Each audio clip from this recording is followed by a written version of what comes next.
И телевизионни зрители на телевизия Кракра.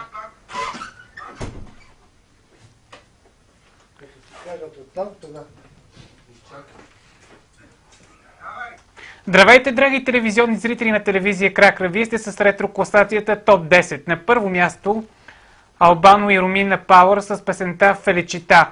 Албано и Ромина Пауър са много известен италиански дует през 80-те години на 20 век. Те бяха популярни не само в Италия, но и в целия социалистически лагер. На второ място Албано и Ромина Пауър Либерта. Либерта от италиански означава свобода. На трето място Цеца Величкович Кукавица.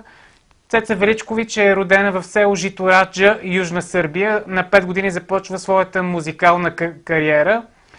През 1988 година започва нейният дебют в фестивал Елинджа. Известно е, че първо песента Кукавица е била предложена на Весна Змянас, но тя отказва. Песента Кукавица се превръща във визитната картичка на Цеца Величкович. На четвърто място Цеца Величкович Волим те. Волим те от сръбски означава обичам те. На пето място вие сте класирали нашите зрители Слави Трифонов и Тончо Токмакчиев Тайсън Кючек. Песента Тайсън Кючек е измислена като пародия на ромски кючек, изпятана за пръв път през сградата на БСП в Лом. По-късно тя е преведена в Сърбия, където протести на опозицията срещу Слободан Милошевич. На шесто място Каналето Гергьовден. Иначе това е стара циганска песен, Едер Лези се казва песента и е от популярния албум на Куко Рома ТВ през 1994 година. На седмо място вие сте класирали Жо Десен, Атуа. Атуа от френски за теб. Жо Десен е роден в Ню Йорк и е един от най-популярните изпълнители във Франция на мюзик хола. Той умира през 1980 година от сърдечен удар.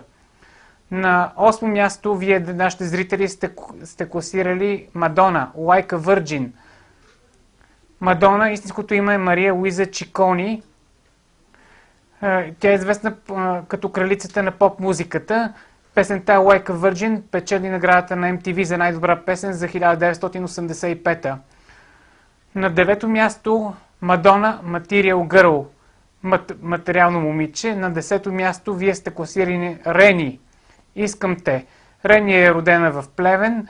Това е най-известната българска поп-фолк певица в Сърбия.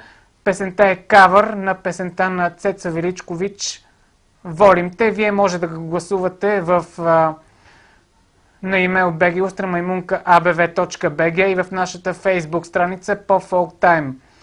И новите три предложения Жо Десен, Силви Вертан, Ля Плюбел, Пура Ле Дансе. Силви Вертан е родена в Пловдив, на 8 години заминава за Франция. Тя се жени за Джони Холидей, който е крален на рок-н-дрола във Франция. На второ място Кати. Умайна лунна ноще. Кати е родена в Плевен. През 1999 година започва с Ара Мюзик. През 2005 завършва своята музикална кариера. И третото предложение е Слави Трифонов Моя си. Тя е от популярния албум на Хъшове Вавилон. Вие бяхте с нашата ретрокласация. Останете следващата рубрика по телевизия Кракра.